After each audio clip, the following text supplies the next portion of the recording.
Hello, welcome to another episode of Coffee Over Coffee. My name's Ryan. Today I wanted to talk to you about interstitial cystis. If you haven't heard of that before, it's a good thing. It means you probably don't have it. It's a bladder health issue. Today I got an interesting email from a gentleman named Ralph. And Ralph had a question about water-based decaf. Ralph is concerned about what he drinks, particularly as it relates to coffee, whether or not that's going to affect his IC. And of course, with most coffees, absolutely it will. So one of the things you want to be looking for is if you have IC, you'll be very careful about two things, acid and caffeine.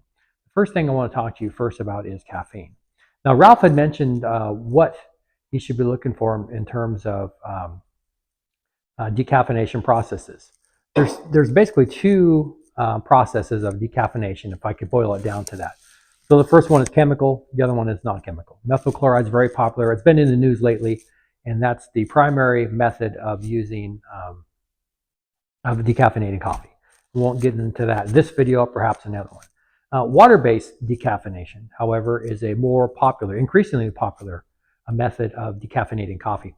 And there's really two major decaffeination types or methods or brands, you could say, of water-based decaffeination. The first one is Swiss water, probably the most popular, and then the other one is mountain water. They're both very good at removing caffeine, over 99%. We choose the mountain water. Nothing against Swiss water, just through our slow roasting process, I found that we prefer the mountain water, and that's about 99.6% effective in removing caffeine.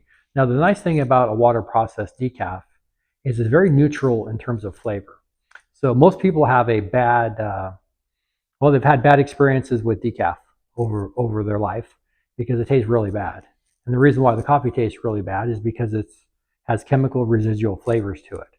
And so why would you use a really nice coffee that tastes really good, very expensive? Why would you use that for decaffeinated coffee when you're going to run it through a process where it has a residual chemical flavor?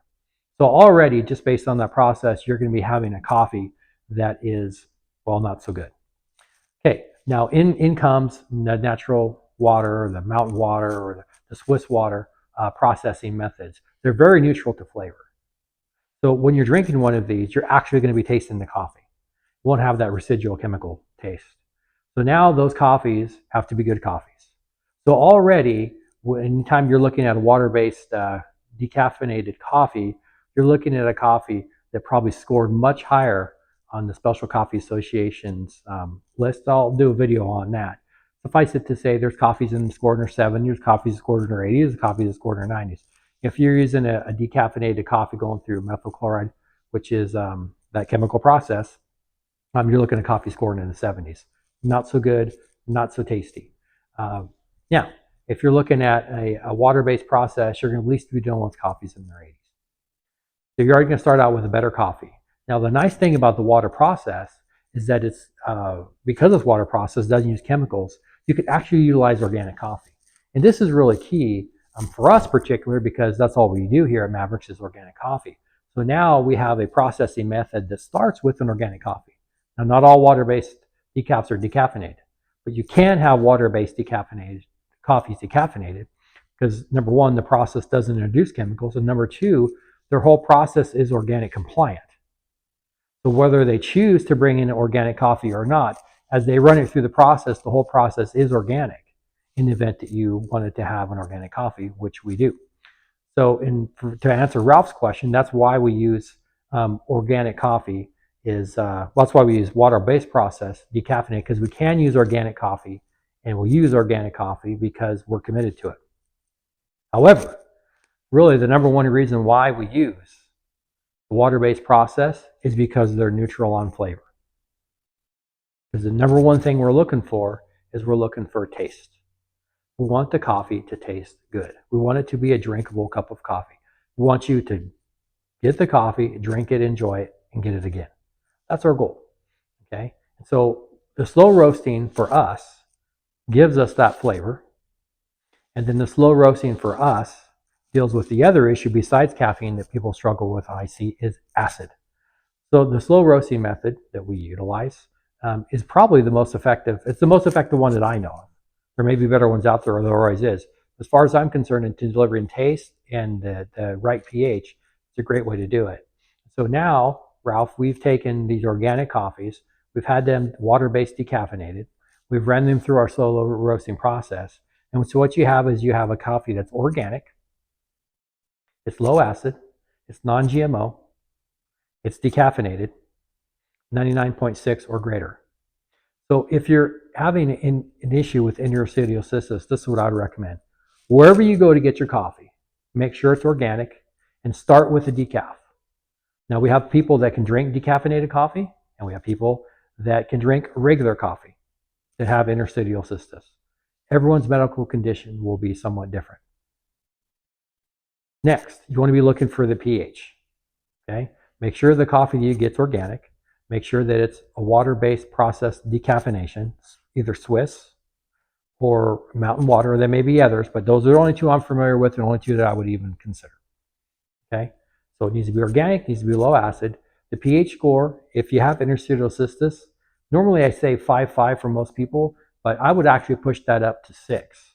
So the higher the number being better.